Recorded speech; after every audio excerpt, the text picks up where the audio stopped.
I now introduce you to Sharon Szalai.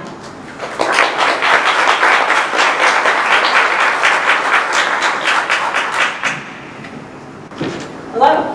Hi. Can everybody hear me? Do I need to talk louder? Okay. Well, welcome.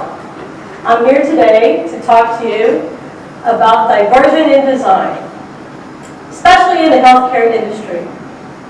Can design impact and affect your well-being, your health? Now, we all go to the doctor, sometimes just for a normal checkup, not too stressful. But when you're sick and something's wrong with you, you go to the doctor, you're grumpy, you're at the visit, you maybe have a long wait, you're nervous, you leave, you go home, you're worrisome, you might have to get meds, you don't know if you're going to get better, you don't know what you have. All that's very stressful. So as we designers, can we impact your visit? Can we help you reduce that anxiety?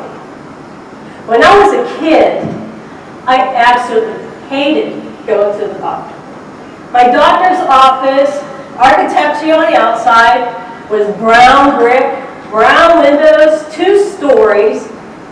The interior architecture was not any better. The waiting room was small, beige-colored walls, hardwood seats to sit in, some Lincoln Logs, yes, I'm dating myself here, Legos, puzzles. That was the best thing about the waiting room. The exam room wasn't any better. Beige walls again, except for that eye chart on the wall. We know what we're talking about here, right? The alphabet. So that left a lasting impression on me. I didn't like going to the doctor, and here I am today as an architect designing in healthcare. Do you think that had an impact on me? What's my motivation? To make it better for you, the patient. I recently was at a healthcare design conference in Florida. We just returned.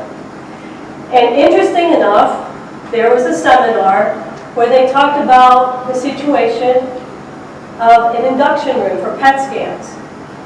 There was patient A, patient B. I found this really interesting, and this is just perfect about what I'm going to talk about and show you. But in an induction room, you're there for an hour, okay? And we all know why you're getting a PET scan. You're either being diagnosed to see if you have a tumor or you've had cancer, and it's being used to see if the cancer tumor or cancer is in regression or progression. So in this study, patient A was in a room without any diversion by design. It was a plain room. And they tell you, you got to sit in this room for an hour, and think pleasant thoughts, and be calm. Really? I know I'm thinking, okay, this could be life-changing, what's going to happen, I'm thinking about my future. It's not too calm, it's very difficult to do that. Patient B was in a room where they did principles of diversion. Above the ceiling, they have blue cobalt lighting, making the room glow blue. A TV was up on the ceiling. The wall in front of them had animation projected on it, not cartoons. But out like at the ocean, rolling ashore, mountainscape, birds, nature. Well, the scan of that person came out clean, with exception of perhaps the tumor itself. Patient A, who had all the anxiety, it was trying hard to calm down, but just couldn't. The anxiety and stress took over. Your body creates shadows within the muscles. So the scan showed shadows and tumors, and the physicians couldn't determine, well, is there something with the shadows or not? So guess what? That patient has to go home and come back and go through this all over again. Diversion by design. Patient B, that's where I want to be. So, I'm going to go through some projects here and show you some principles that we use in diversion to help relax children, what causes interest. There is no magic recipe for this other than being a design professional and having to know when it's too much or not enough.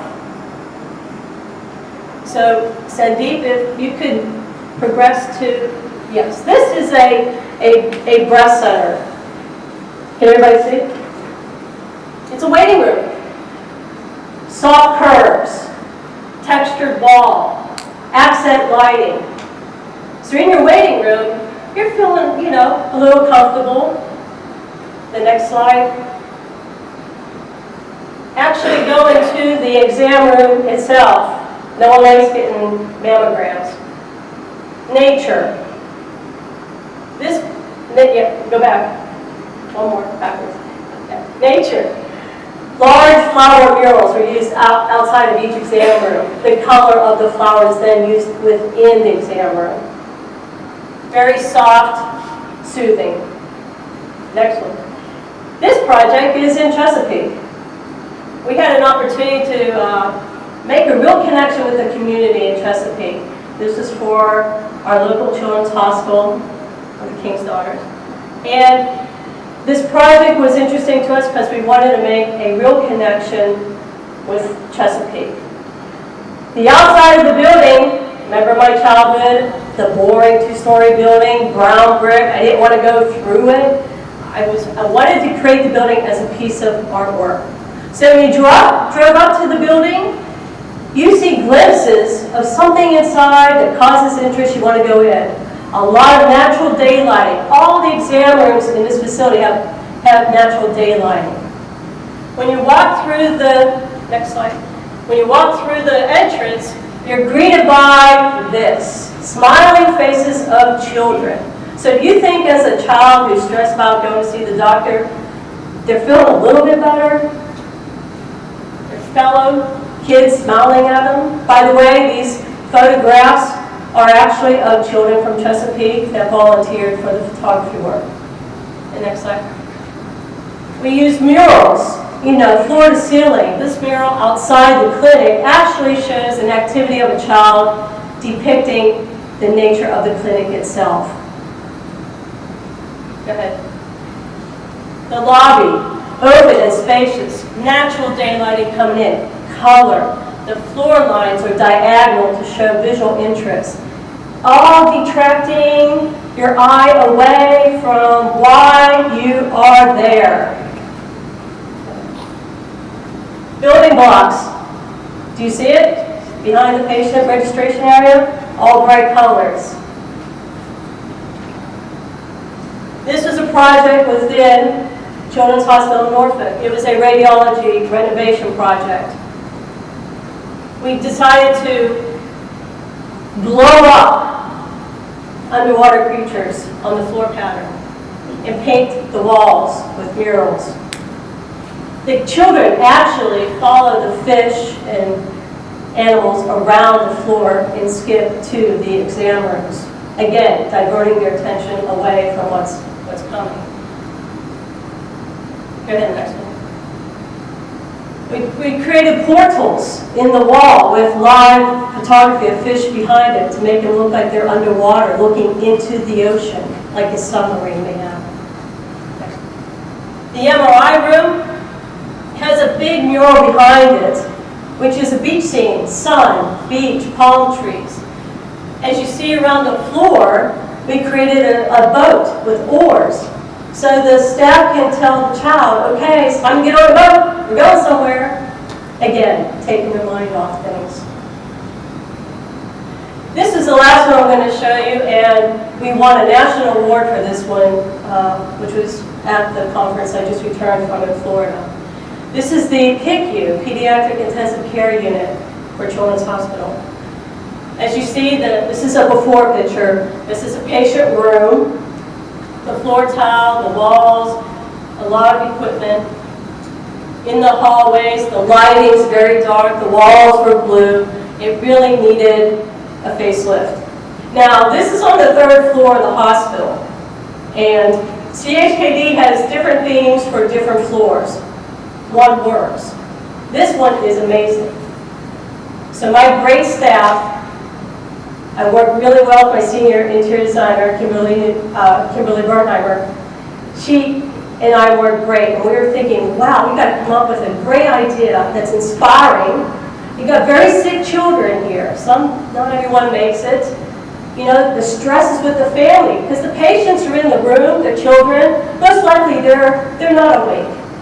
So the patient rooms, the family can stay with them. The nurse, the doctors, all the staff, they too are in a high-stress situation, dealing with, you know, immediate situations where they got to save a life. So, we came up with the idea of the Northern Lights.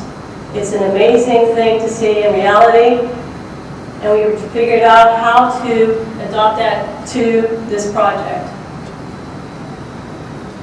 This is a patient room. The before picture you saw, this is the after picture. Bright colors. The family chair, this one has a chair, some have sofas. But this whole corridor looks out onto the nurse stations. Nurse stations are centralized.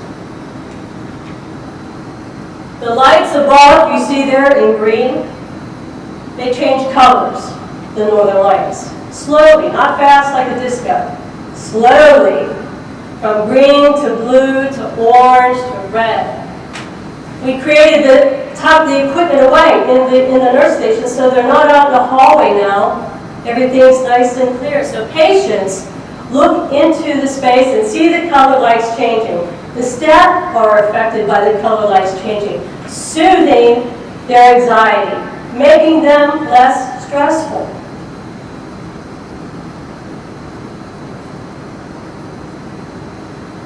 Okay, maybe there was one more, maybe there wasn't. So,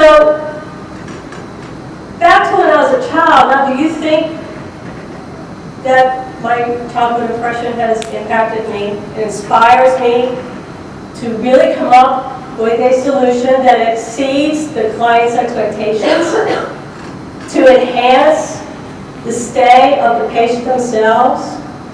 Getting awards is great. We're very thankful for it. But the ultimate reward is when the patient themselves acknowledges it. With this project here, there was a mother with her child in the unit who had, I guess, lived in Alaska or Iceland, but did witness the Northern Lights. I haven't. I'd like to one day. But she stayed there, and she told the facility that we could not have picked a better design idea for a unit of this type in intensive care. And it did work for her. It did calm her down when her child was struggling for their life. So I challenge you to go out after this, know some of the principles that I talked about: shape, form, color, lighting, texture. And look at your environment. Look at your surroundings. Take it home with you. Search out medical facilities that are practicing these good design principles, that are using diversion in their facility. It does affect your health. With that, thank you, and good health to you.